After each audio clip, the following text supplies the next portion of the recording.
Acknowledge the feeling. Realize that the emotion that you're feeling, this uncertainty, this level of discomfort, is a normal human emotion.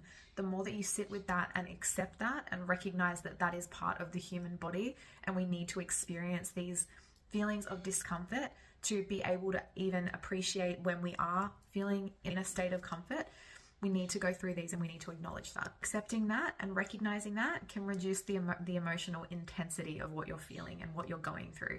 By ignoring it is only going to make it more intense and make it more unbearable and more uncomfortable. Focus on what you can control, like your actions, your response to the situation, your reactions to the situation, rather than trying to fix something that is completely out of your hands. Not everyone can pay attention or focus in a split second. This works for some people. Breathing and mindfulness practices, or I like to actually call mindlessness practices, because we want less in our mind. We don't want a full mind. We want mindlessness, actually.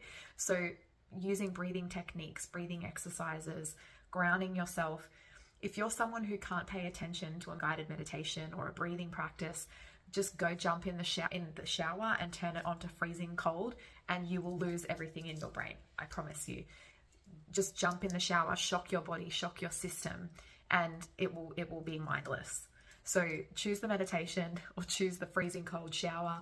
Or if you don't have access to, you might be out somewhere and you don't have access to that, you might even find it helpful to describe your environment around you. So reducing the thoughts of anxiety and rather looking at your environment and describing it. So what you can smell, what you can see, what the sky looks like, what the shapes of the cloud looks like. Could be also holding, whether it's a special necklace that you wear or a pen that you have every day with you.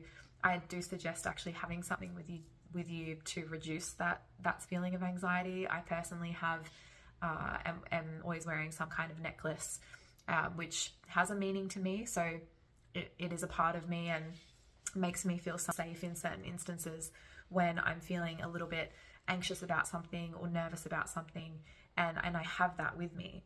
If you're also someone like me who loves exercise and feels that you can just move and shake out your energy, or this anxious energy through exercise and fitness, amazing. Go for a run, go to the gym, go for a dance class, whatever it is that makes you feel like you can release this energy, then go and do that. That is personally one of my favorite things, to release energy and to kind of just shift the energy. When you do have this feeling of discomfort or uneasiness, it's such an amazing way to just shift that energy out of your body and let it go. And then also deliberately, or more consciously even, limit your exposure to certain triggers. So if you're having an uneasy feeling or this uncertain feeling about, maybe it's a job that you're waiting to hear back from, stop looking at your email to see if they've responded to you, or stop opening your inbox every 20 seconds to see if they have returned your email. If it is about a particular person that you have met and you are waiting for their response or their messages, turn off your phone. Stop looking and opening your messages to see if they've responded to you. Limit your exposure to those triggers that are making you feel a sense of uneasiness and a sense of discomfort. Reducing your social media exposure, or deliberately and consciously using apps that allow you to take a step back, such as app blockers and things like that, where you can actually set time limits based on when you are allowed to open certain apps during the day, for example. So deliberately and more consciously be aware of these environments that you're putting yourself into, and reduce those triggers before your uncertainty turns into anxiousness, and before that anxiousness then turns into full-blown fear.